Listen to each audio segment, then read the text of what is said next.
தமிழ்நாடு அரசாங்கம் கிராமங்களில் பொது சாலைகளில் நீர்நிலைகளில் இருக்கிற சாதி பெயர்களை நீக்குதல் மறுபெயரிடுதல் என்கிற பெயரால் ஒரு அரசாணையை வெளியிட்டிருக்கிறது. பொதுவில் பார்க்கிற போது வரவேற்கத்தக்க ஒரு அரசாணை என்பதில் மாறுபட்ட கருத்தில்லை. நீண்ட காலமாக கிராமங்களில் சாதியின் குறியீடாக உள்ள பெயர்கள் அரிஜன தெரு அல்லது கீழத்தெரு, ஆதி திராவிடர் தெரு அல்லது குறிப்பிட்ட சாதியின் பெயரை சொல்லி பள்ளர் தெரு, பறையர் தெரு, சக்கிலி தெரு என்கிற பெயரால் மிக எளிதான முறையில சாதியின் பெயரால் அழைக்கப்பட்ட இந்த பெயர்களை எல்லாம் நீக்குவது என்கிற மாநில அரசாங்கத்தினுடைய முயற்சியும் முடிவும் அதற்காக வெளியிடப்பட்டிருக்கிற அரசாணையும் உண்மையில் வரவேற்கத்தக்கதுதான். ஆனால் சாதியை குறித்து ஒரு அரசாணையை வெளியிடுகிற போது அல்லது சாதி பெயர்களை நீக்குவது என்கிற ஒரு துணிச்சலான முடிவை அரசாங்கம் எடுக்கிற போது முழுமையான மாற்றங்கள் நிகழக்கூடிய விதத்தில் இந்த அரசாணையும் அதனுடைய தன்மையும் இருக்க வேண்டிய அவசியம் இருக்கிறது. தீண்டாமையின் குறியீடாக உள்ள பெயர்களை நீக்குவது என்ற அடிப்படையில் அது மிக சரியாக இருக்கிறது. ஆனால் இந்த சீரிய முயற்சியை மாநில அரசாங்கம் மேற்கொள்கிற போது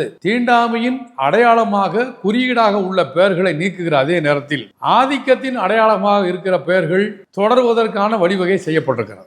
ஆதிக்கத்தின் அடையாளமாக இருக்கிற சாதி பெயர்களை நீக்குவதுதான் முறையாக இருக்க முடியும். மக்கள் எதிர்ப்பு தெரிவிக்காத சூழலில் இந்த பெயர்கள் தொடரலாம் என்று 311 அரசாணை தெரிவிக்கிறது என்று சொன்னால் சட்டபூர்வமாக ஆதிக்கத்தின் பெயரால் இருக்கிற பெயர்கள் தொடர்வதற்கான வழிவகையை அரசாணை 311 செய்வது உண்மையில் நாம் ஏற்க முடியாத ஒன்றாக இருக்கிறது.